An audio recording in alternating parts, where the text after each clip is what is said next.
The Lagos Chamber of Commerce and Industry, LCCI, has called on the federal government to peg the exchange rate of crude oils supplied to local refineries at 1,000 naira per dollar. According to the LCCI President Gabriel Dausa, this move would help lower fuel production costs, reducing petrol prices and alleviating the financial burden on businesses and consumers.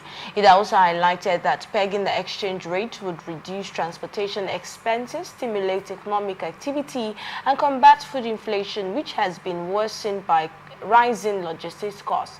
He noted that petrol prices have surged by 430% since President Bola Tinubu's administration began crippling many businesses. The LCCI also urged clarity on the government's stance regarding fuel subsidies and called for the full implementation of the PIA, as well as a focus on reducing oil theft and transitioning to compressed natural gas mobility. A lot has been mentioned here, but there's one that caught my attention: the implementation of the PIA. What do you think the constraint is? Okay, Chukwu.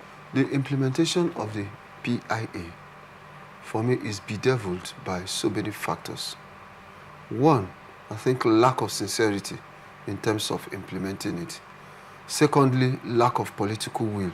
This PIA is a good thing for the people, for the development. The people waited for decades. And now for you to implement it, the political will or lack of political will has always been a bane for business and governance in this country. We have so many wonderful ideas, policy formulated, but implementation process is always...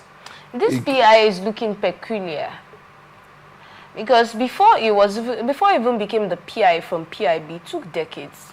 Yes, and this PIA is something that puts power in the hands of the host community and the people. So they are being economical with the truth, even at the implementation stage, knowing very well that if they implement it fully, it takes certain powers off them. So they are still holding on to it. So you feel there's some deliberate action? Of course, there's a deliberate act. Very serious one. And that's why I say they are not being sincere. And the people who are supposed to benefit from this, now how much have they really clamored for the implementation of the PIA? Most of these multinationals, another thing they do, they use divide and rule. Why I say divide and rule, even at the community level, they empower certain people to suppress the generality of the people, so that at the end of the day, they'll still be doing their normal things which they are used to doing. If the people are united, you discover that some of these things will be in the past. The oil companies, I say it unequivocally, without fear or favor, and I can tell you for free that what they are doing is purely divide and rule. They just get some very powerful people within the communities, give them some running contracts, and they become lords. If any person wants to say anything, they suppress you. But implementation of the PIA is beyond just the oil companies. Yeah, I think at this point, bulk of the issues will lie with the federal government, because they are the ones that directly get this funding from the multinationals. And the big question is the multinationals not remitting this money, either 3% or thereabout? Are they not remitting this money? Is the federal government not also doing their contributions? So the big challenge is the kind of country and the society we find ourselves. You will be struggling with implementation. And then in the next 3-4 years, they said the PIA fund has been defrauded. That somebody has looted the PIA that have been accumulated. Yes, that somebody has looted that money. And then what next you do? EFCC. Courts. But the money is gone. The money is gone. Like what you said, this whole thing has to do with counterpart funding. Yes. The multinational, they also contribute, but the government, through the NNPC, they find it very difficult to remit theirs to the fund. So once it's like that, assuming 3 or 4 here now, you are the major stakeholder, you have 45% or 49% equity share, while the two of us were left with 51. You bring 40, you're supposed to bring 49 or maybe 60%. I bring 20, he brings 20. By the time I remit my 20, he remits his 20. And you, who is the government, you are yet to bring yours.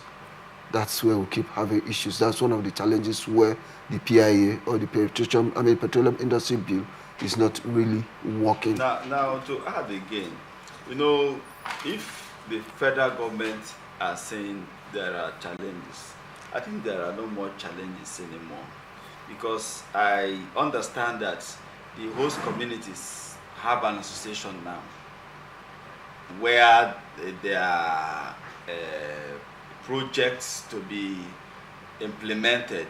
The carriers of each community would suggest what kind of project should be accommodated in the budgets for implementation.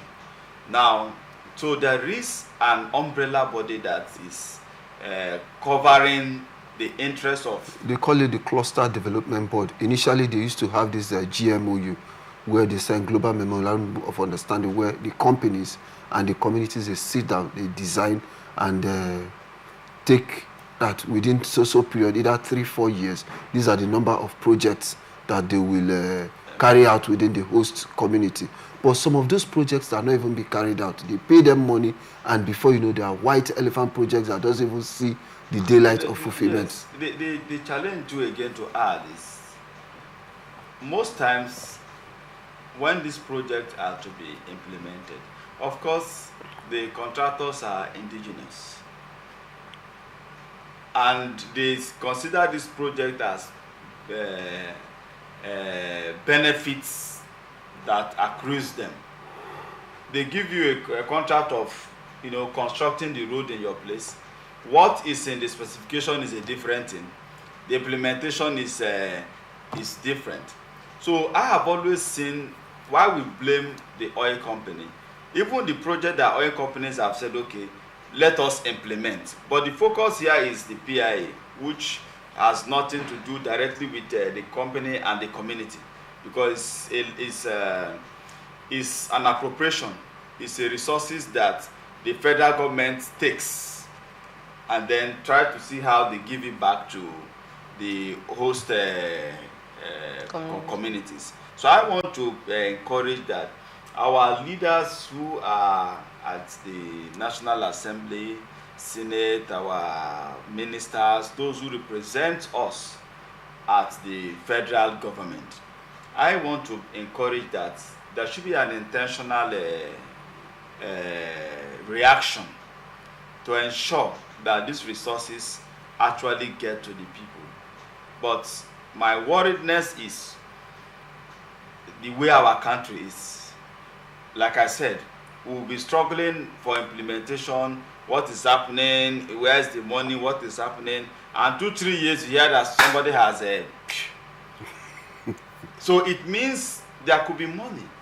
Now, you don't wait for... We didn't hear any case of the oil company not remitting that fund to the federal government.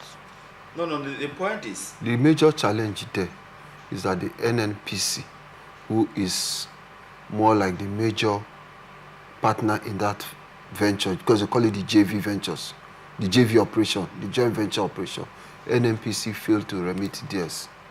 The multinationals, in their own little way, they are trying their best to remit, but the problem is from the government.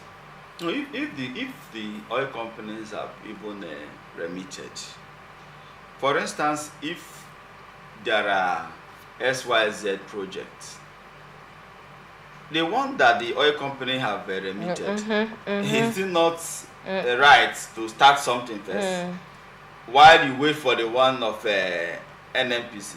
So I want to feel that there is something wrong somewhere, because even in a budget of a nation, you don't have all the money to fund the budget before implementation. It's as you begin to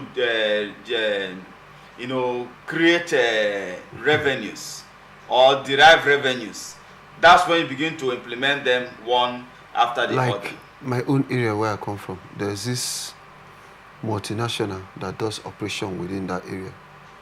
We have an MOU with them. which I happen to be also a contractor in the multinational. Some of the projects that they even give you that they award to you at the community development department of that, the projects, people just collect money, they don't execute it. Yes. Like markets, drainage. And there's no monitoring or what? They don't money, they just come, you put in your invoice, they pay you, and you go. Most of those projects are not even executed. And because you see why I'm saying this on camera.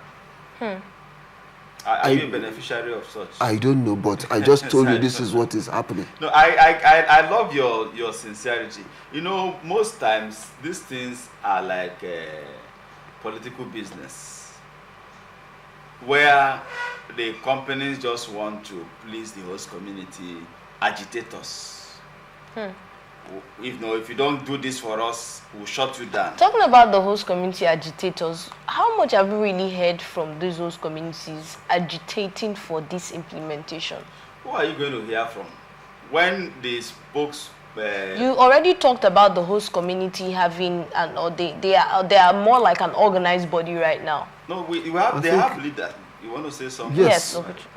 One of the things also affecting the host community is, for me, I term it as rugged individualism.